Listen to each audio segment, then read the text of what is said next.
Civil सेवा की तैयारी कैसे करें, इस सीरीज के इस 7वें क्लास में आज हम इससे संबंधित छोटे छोटे कुछ प्रश्नों को कवर करेंगे। सिविल सेवा की तैयारी कैसे करें, ये टेक्निक्स जानना एक अभ्यर्थी के लिए बहुत आवश्यक होता है। और इस सीरीज में इससे पहले के 6 क्लासेस में मैंने बड़े बड़े टॉपिक को लिया जिसे एक क्लास में कवर किया जा सकता था, जैसे किस भाषा का चयन करें, जैसे किस सब्जेक्ट्स का चयन करें, जैसे हम नोट्स कैसे प्रिपेयर करें। इन प्रश्नों को मैंने एक एक क्लास लेके कवर किया और आज मैं इस क्लास में इससे जुड़े छोटे छोटे कुछ प्रश्नों को लिया हूं जिसे भी जानना आपके लिए आवश्यक है। चलिए शुरू करते हैं। सबसे पहले एक प्रश्न मन में आती है कि भाई सिविल सेवा की तैयारी कब से शुरू होती है। आप सिविल सेवा के सफल अभ्यर्थी का इंटरव्यू पढ़ते होंगे जिसमें उनके द्वारा यह कहा जाता है कि हमने दूसरी क्लास से एनसीईआरटी की किताबें उठाई और 12वीं तक की पढ़ी। इसका अर्थ यह हुआ कि सिविल सर्विस का सिलेबस दूसरी क्लास में जो एनसीईआरटी की किताबों में लिखी गई चीजें हैं वहीं से शुरू हो जाती हैं। इसका मीनिंग यह हुआ कि तैयारी तो आपको दूसरी क्लास से ही कर देनी चाहिए, पहली क्लास से ही कर देनी चाहिए। लेकिन उस समय एक स्टूडेंट्स को यह समझ नहीं होती है, उस समय उन्हें इसकी समझ नहीं होती है। यदि कोई गार्जियन अपने बच्चे को इस दिशा में ले जाना चाहता है तो आपको सिविल सेवा में यदि उसे भेजना है तो उसी समय से, जब वो पहली दूसरी क्लास से चल रहा है, वहीं से आप उसे गंभीरता से लें और आप समझ सकते हैं, आप उसे उस दिशा में ले जाएं। अध्ययन के साथ साथ उसके व्यक्तित्व को भी उस दिशा में ले जाएं। अगला,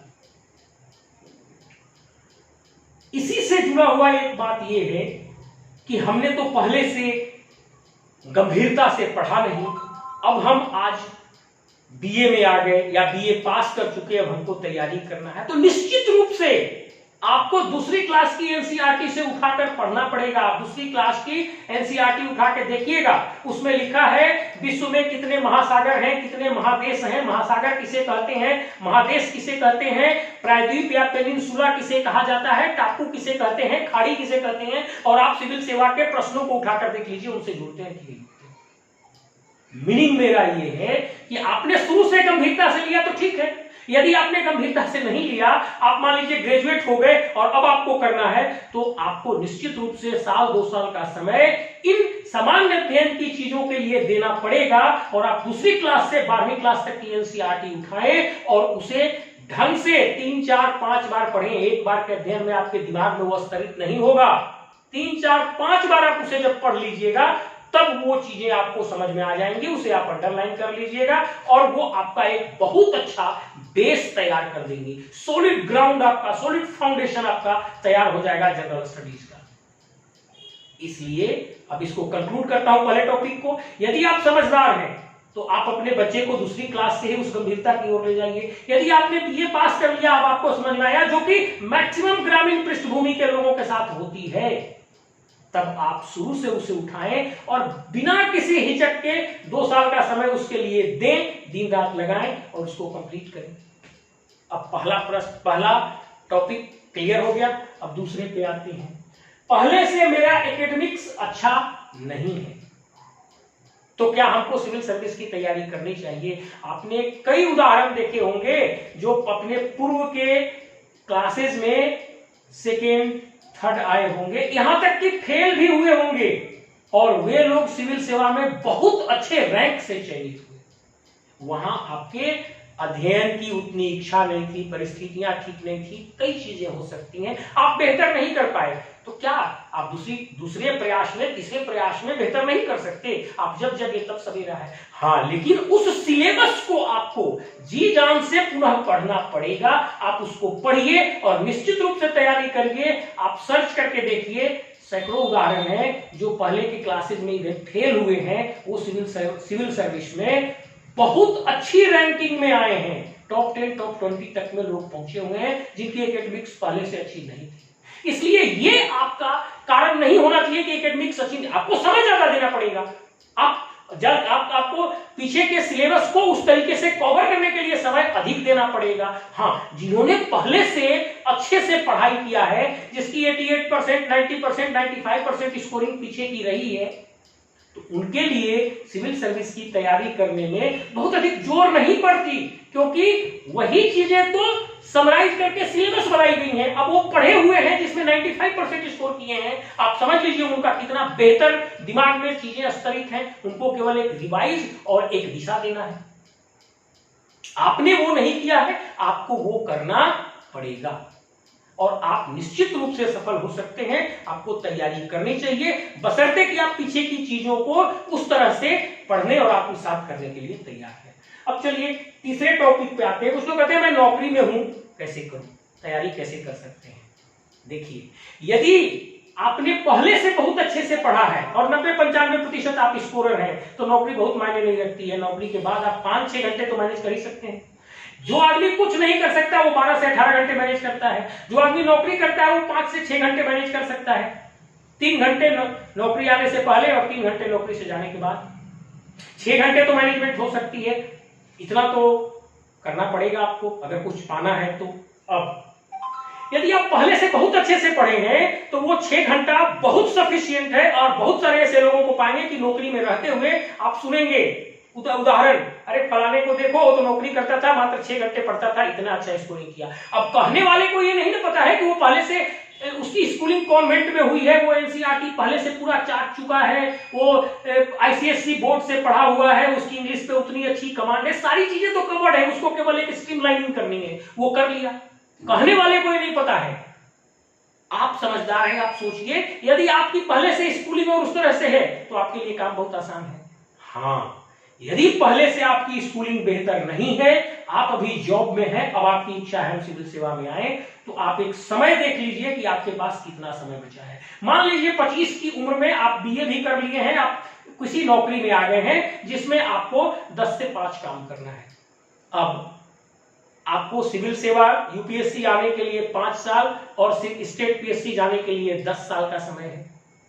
तो ये 5 या 10 साल का समय निश्चित रूप से आपके पास सफिशिएंट है और तब आपको तैयारी में उतरना चाहिए। फिर आप कहेंगे मैं कैसे करूंगा, तो आपको जो मैं तरीका बताया हूं पहले टाइम समय प्रबंधन वाले में, उस तरीका को आप फॉलो करें। पहले आप एक सब्जेक्ट को उठाएं, साल से 2 साल आपको लग जाएंगे एक सब्जेक्ट को कवर करने में, फिर दूसरे को उठाएं, फिर तीसरे को, और चौथे 5वें साल आते तक आप निश्चित रूप से एक बहुत अच्छी स्थिति में होंगे। यदि आपकी स्कूलिंग पहले से ठीक नहीं है तब भी 4-5 साल होने पर आपके रिजल्ट्स आने लगेंगे, और आप इस तरह से तैयारी कर सकते हैं। एक एक सब्जेक्ट को उठाते जाएंगे, सिलसिलेवार व्यवस्थित करते जाएंगे, और फिर उसके बाद आप अटेम्प्ट्स लीजिए। और अपने अटेम्प्ट्स को बर्बाद मत करिए टेस्टिंग में। जब आप सिलेबस को कवर कर ले तभी आप अटेम्प्ट्स लीजिए, नहीं तो अटेम्प्ट्स को बर्बाद मत करिए। एक एक अटेम्प्ट्स बहुत कीमती है। अब आगे है, किसके नोट्स पर भरोसा करें? बड़ा अजीब सा प्रश्न है। मुझे लगता है यह प्रश्न ऐसा है, किस पे भरोसा करें, स्वयं पे कि दूसरों पे? उत्तर क्या होगा? सुनो सबका, करो मन का। आप सबसे पूछिए, लेकिन आप डिसाइड करिए आपको क्या करना है, और आपको जो उचित लगे आप वही करिए, और तभी आप सिविल सेवक हैं भाई। अगर आपको इतनी डिसीजन मेकिंग की क्षमता नहीं है तो एक सिविल सेवक को जीवन भर डिसीजन मेकिंग ही करना है। एक सिविल सेवक को जीवन भर डिसीजन मेकिंग ही करना है। अगर आप ये तय नहीं कर पा रहे हैं कि दूसरों का सुना हुआ करें कि मैं अपने से समझ के करूं, तब तो आप सिविल सेवक के लायक ही नहीं है। इसलिए दूसरों का सुन के करूं या मैं खुद का करूं, तो आंसर है मैं खुद का करूं। दूसरे के नोट्स पे भरोसा करूं या मैं खुद बनाऊं, मेरा आंसर है आप खुद नोट्स बनाइए। जो आप नोट्स बनाएंगे वही तार्किक तरीके से आपके दिमाग में स्तरित होगी। जो आप नोट्स बनाएंगे उसी का तार्किक विश्लेषण आप सिविल सेवा की परीक्षा में 3 घंटे में 600 शब्दों में कर पाएंगे। किसी के दूसरे के नोट्स से आप ये नहीं कर पाएंगे। फिर क्या करें? तो दूसरे के नोट्स का आप सहारा लें, उसको समझें, आप देखें वो कैसे किया है। अब आप मूल किताब पे लौटें और मूल किताब से आपको जो समझ में आ रहा है उस चीज का प्रवाह आप उसी तरह से उस आंसर को लिखें, वही आपको सफल बनाएगा। अब एक और प्रश्न अक्सर उठकर आता है कई लोग जिनको कोई जानकारी नहीं है आपको सुनाते रहते हैं, मैंने फलाने को देखा, वो तो केवल पेपर पढ़ता था, केवल न्यूज सुनता था, वो केवल जनरल स्टडीज की चीजों को पढ़ता था, करंट अफेयर्स पढ़ता था, उसको हम ज्यादा बुक्स पढ़ते हुए नहीं देखे। बहुत सारे महान लोग आपको ये ज्ञान देंगे कि करंट का जो स्टडी है उसी को सबसे ज्यादा फलाना आदमी किया करता था। अब मैं इस उदाहरण को ऐसे समझाता हूं। मान लीजिए आपका 10,000 रुपया महीने का खर्चा है, तो 6 महीने का खर्च हुआ 60,000। 60,000 रुपया जब आप अपने बैंक में रख लेंगे ताकि बच्चे की तबीयत खराब हो, किसी को कोई प्रॉब्लम हो, कुछ लाना हो, तो वो 6 महीने आप जी सकें। अब उसके बाद आपके पास 10,000 रुपया और आता है, तब ना आप उसको इन्वेस्ट करिएगा शेयर बाजार में या कहीं फिक्स करिएगा। लेकिन क्योंकि यदि पहला आपको 10,000 आया और उसी 10,000 को आप फिक्स कर दीजिएगा और घर में आकस्मिक जरूरत पड़ गई, तो आप कहां से उस चीज को कीजिएगा। ये सेम चीजें लागू होती हैं सिविल सेवा की तैयारी में।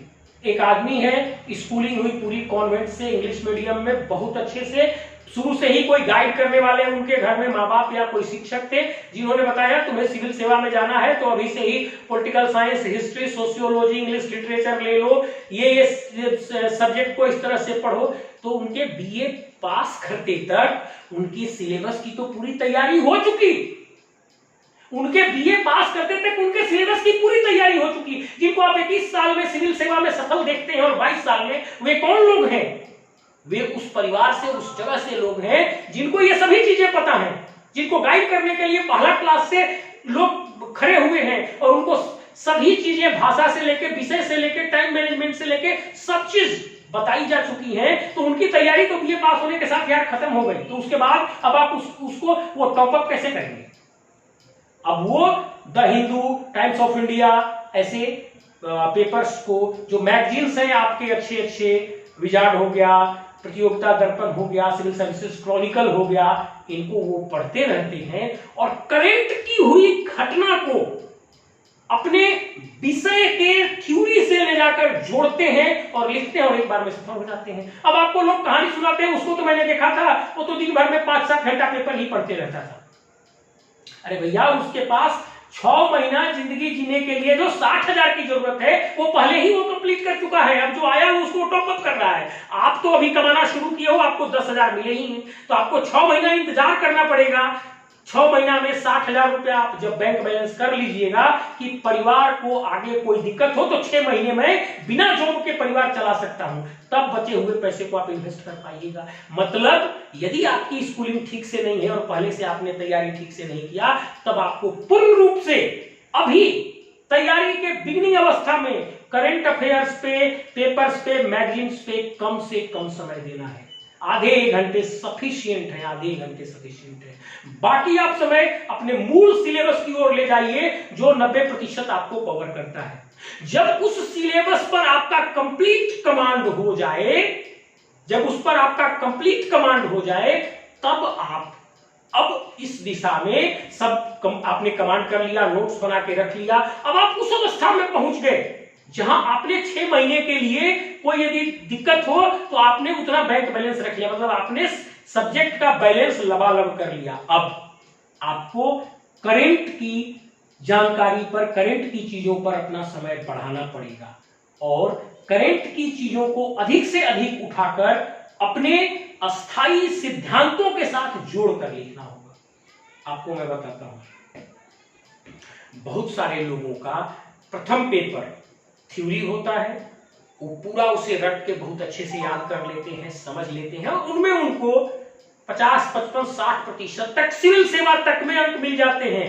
जिन्हें मैं व्यक्तिगत रूप से जानता हूं। लेकिन जो सेकंड पेपर है वो अप्लाइड पेपर होता है। जैसे लोक प्रशासन को ही लीजिए, लोक प्रशासन प्रथम जो हिस्सा है वो थ्योरी है, मूल रूप से वो थ्योरी से जुड़ा हुआ है। आप उसका कितना अच्छा विश्लेषण कर सकते हैं, याद कर सकते हैं, उसको लिख सकते हैं, तर्कों के साथ वोट हो गया। लेकिन जैसे आप इंडियन एडमिनिस्ट्रेशन पे आएंगे, हमेशा आपको तत्काल की घटनाओं को, उन सिद्धांतों को लाकर यहां जोड़कर लिखना होगा। तत्काल की घटना और उन सिद्धांतों को लाकर यहां लाकर लिखना पड़ेगा। जब आप इन दोनों को एक एक बैलेंसिंग अवस्था में जब आप इनको लिखिएगा तब जाके आपको अप्लाइड पेपर्स में मार्क्स मिलेंगे। और बहुत सारे स्टूडेंट्स यहीं पे छट जाते हैं यूपीएससी में जाकर। जो लोग एग्जाम को देखने वाले हैं, कॉपी जांचने वाले, वो हमसे आपसे बहुत बड़े विद्वान, बहुत बड़े थिंक टैंक हैं। वो सारी थ्योरी, सारा संविधान उनको उनके कंठ पे है। अब उसकी तार्किक प्रस्तुति और करंट से जोड़कर लिखना, और ये काम सेकंड पेपर में होता है। आप करेंगे तब सेकंड पेपर में आपको बेहतर मार्क्स मिलेगा, तब आप सिविल सर्विस में अप हो पाएंगे, ऊपर जा पाएंगे। ध्यान दीजिए, इसका मतलब है कि अगर आप तैयारी के बिगिनिंग फेज में हैं तो करंट अफेयर्स और ये चीजें प्रतिदिन 1 घंटा काफी होती हैं। बस आप उसके साथ एक सिलसिलेवार रिश्ता बना के रखें। जब आपका जो अस्थाई सिलेबस है वो कंप्लीट आपके कमांड में आ जाए, तब आपको 2, 3, 4 घंटे तक भी अपना करंट पर समय देना पड़ेगा और उसको इसके साथ जोड़कर प्रश्न का उत्तर लिखने की कोशिश आपको करना पड़ेगा। इस तरह से जब आप करेंगे तब आपकी तैयारी बेहतर से बेहतर हो पाएगी। मैं समझता हूं इस तरीके से लगभग सामान्य रूप से जो प्रश्न उठते हैं सिविल सेवा की तैयारी के समय एक अभ्यर्थी के मन में, उसको मैंने कवर किया। और इनको जानना बेहद जरूरी है, ये आपकी सफलता में बहुत बड़ा रोल प्ले करते हैं। आप ऐसे समझिए, सब्जी इतना होता है, नमक इतना सा होता है। इतना सा नमक सब्जी के वजन का 1% भी नहीं होगा, ये बात आप समझ लीजिए। लेकिन वो 1% वजन पूरे सब्जी के खेल को बिगाड़ सकता है। ज्यादा पड़ गया तब भी और नहीं पड़ा तब भी सब्जी का टेस्ट नहीं आएगा। इन रणनीतियों का आपकी सिविल सेवा की तैयारी में हूबहू वही रूल है। इतनी सी नमक आपके इतने बड़े प्रयास को, मतलब इतनी सी रणनीति इतने बड़े प्रयास को इतनी बेहतरीन बना देगी कि आप सफल हो जाएंगे। चलिए, यदि पूरा क्लास सुनने के बाद आपको लगे कि यह क्लास आपके लिए उपयोगी है तो आप इसे सब्सक्राइब कर सकते हैं। Thank you.